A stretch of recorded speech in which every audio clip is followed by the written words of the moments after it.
What is up, everybody, and welcome to FLW Videos. In today's episode, we are going to be talking about Pokemon storage in Pokemon Go. I didn't realize this necessarily, but I had a lot of people reach out to me and say, how are you keeping your Pokemon storage number so low? I'm at 2,000, I'm constantly maxed out, I need some help with this, and this video is going to be for you. We're going to be talking about 5 ways that you can decrease the amount of Pokemon that you have in your storage to, of course, be as effective as possible, where you're not necessarily having to invest coins to get it up to the maximum storage. I'm not even close to it, but I haven't felt any type of pressure whatsoever, so I figured I would go ahead and pass off the tips to you. If this video is helpful, make sure to hit that like button and subscribe, but without further ado, let's get into the video.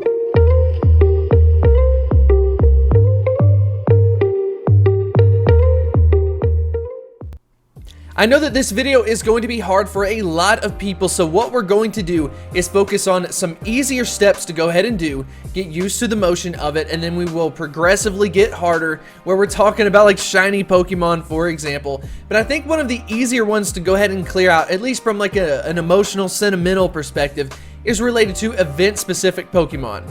The two that I have in mind personally are going to be the Crown Eevee Pokemon as well as the Pikachu with the hats. If you have any of these, what you can do is go ahead and filter down to those specific Pokemon. I would personally recommend keeping at least one of each, maybe 2, with the idea that you would trade one off, but only for trade purposes. There's really not that much of a point to have some of these Pokemon. So go ahead and filter on Pikachu and then maybe transfer them. I think the reason why a lot of people could transfer these is because it's so difficult to transfer them in mass because we can't mass select them. So you have to go in one by one, which if you think about it over a long period of time, if you've kind of avoided it, that means that you could have a lot stacked up, and just clearing out those could be a very easy way to go ahead and get your total Pokemon storage number down. Although we will talk about clearing out Pokemon just in general, I also wanted to provide one tip that I use moving forward and something that I apply on a daily basis, which helps me to maintain a low number overall. And what I tend to do is if I go out on a grind session or just something throughout the entire day, I will go in and I will select all of them that I possibly can, and then I will just type in 3-star. If I type in 3-star, what will happen is I will end up with the top tier Pokemon and I will unselect them. I will also do this for a 4-star, which means a 100% IV. Cross your fingers, you end up getting one of those. And what I will do is I will unselect that one. So what that leaves now is the 0s, the 1s, the 2s, the really low IV ones. Now, if you're interested in PvP, you may want to check a couple of those if they are a good Pokemon. But just generally speaking, you're talking about a way to select, 30, 40, 50 Pokemon relatively quickly, and then unselect the ones that are theoretically going to be good. All you're left with is the ones that you want to transfer. And then at that point, you just have to click the transfer button. That's personally something what I have been doing more recently, especially once we end up getting the new search strings like the 3-star, 4-star, and then of course the rest of them. It's been super helpful for me to maintaining a lower number. For the third tip, we are going to finally address legendary Pokemon. Now, I know this can be a sore topic for some people when you talk about clearing them out. You're like, no. I absolutely love legendary Pokemon, but you have to remember, Pokemon Go is not designed to literally power up every single legendary that you catch. If you can do that, that is amazing, but for the most part, it's meant to kind of feed into the best options that you have. Let's go ahead and take Rayquaza, for example, since I have a lot of those.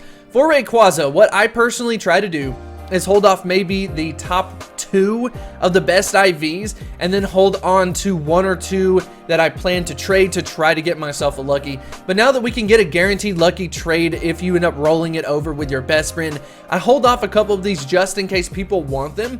But for everything else, what the heck are you gonna do with it? Well, I personally think that you should use it for a candy option. So what I will do is just go ahead and transfer all of them. And I think a secondary thing to this is, once again, because we cannot mass transfer legendary Pokemon, I think a lot of people have kind of stockpiled them over time.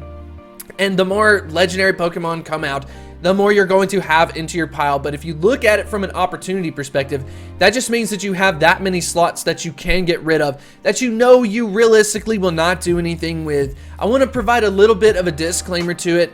I do not think that you should get rid of shiny legendary Pokemon. I think that those are way too valuable, way too rare, and too many people are going to want those. So maybe hold on to those, at least from a trade perspective or for yourself. I said that this list is going to get harder and harder and harder. And what we're going to do is talk about shiny Pokemon. I think that the biggest candidate for shiny Pokemon that are easy to transfer is related to the Community Day exclusive Pokemon. And no, I am not talking about the final evolution that has the exclusive move. I'm talking about the pre-evolutions that you catch throughout the Community Day that for whatever reason, you're not able to evolve it up. For the most part, just imagine something like a really low level option, a really low IV, who knows, maybe even both. And realistically speaking, people are not going to want to invest to power it up. And when you're talking about trading it, people are like, that's like a level 10. I'd have to invest 200,000 Stardust. And then all of a sudden, you end up with Pokemon that no one really wants and you yourself do not want to power up as well. So what I personally want to recommend you is to go ahead and just transfer those Pokemon. Even if we were to get a end of the year exclusive moveset of like a giant Community Day, it will not matter because those Pokemon are the ones that you do not want to go ahead and evolve up, for the simple fact that it's just going to be a massive investment. It's time to let them go. I know it sounds hard, but to be honest, I think that these are a really good candidate because people kind of think maybe I should hold on because of the Community Day moveset. And then secondarily for the fact that once again, you cannot mass transfer it. I've been hitting on that point a lot lately because I really do think that that is one of the largest opportunities that people have to clear out their box.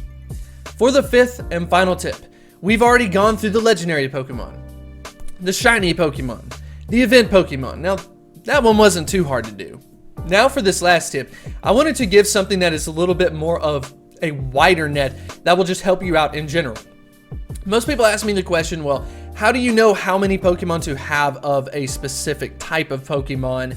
And what I want to say to that is I personally have a team of 6 of something that's really good. And then kind of a second tangent to it is if you have a Pokemon that happens to be really good from 2 different typings, like we've got Tyranitar with Smackdown Stone Edge, and then we've got Bite Crunch, I would say that you don't want to condense them down to 6. You want to have 2 separate teams of 6. So you've got the Dark team, you've got the Rock team if you can build it out, and then kind of think about it that way. And then a secondary thing is just simply labeling the Pokemon. Now, I'm not saying like literally necessarily, but just think about it in your mind. Why do I want to keep this Pokemon? What is its purpose? Maybe it's for PvP. Go ahead and put a string in there, maybe put some type of symbol so you know it's for PvP. And then secondarily, let's say you've got something like a weather boosted Pokemon that's like a level 35 but super low IVs. You know, okay, I'm gonna go ahead and trade this with this guy in my community. Well, go ahead and mark it as trade. That way you know what the purpose is for. If you go ahead and just kind of do that type of thing and just assign what the Pokemon are, I personally think it will be a lot easier for you to just kind of manage what you're doing. And if you end up with those Pokemon where you say, I don't know why I'm keeping this, those are going to be the candidates that you would want to transfer. But anyways, I hope you did enjoy this video. Hopefully it was helpful and just kind of gave you some guidance.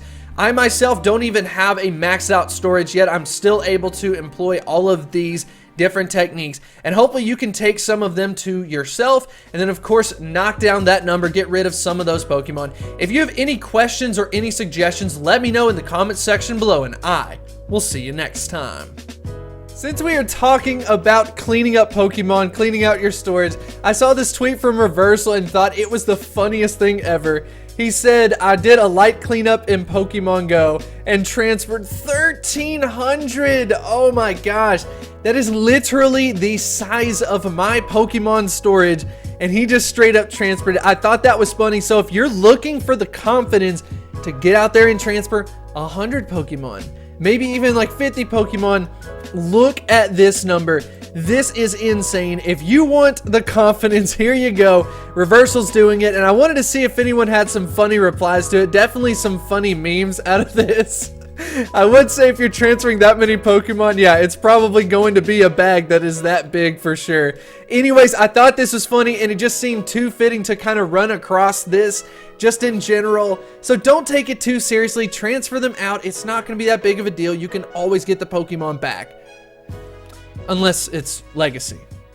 Yeah, don't transfer those. I wanted to take a brief moment to say thank you so much to the supporters over at Patreon. We have some really cool perks going on at the site if you haven't checked it out before. We're talking friendship as well as some exclusive content such as behind the scenes that only the patrons get to see. If that is something that interests you, I would highly recommend you to go ahead and check it out.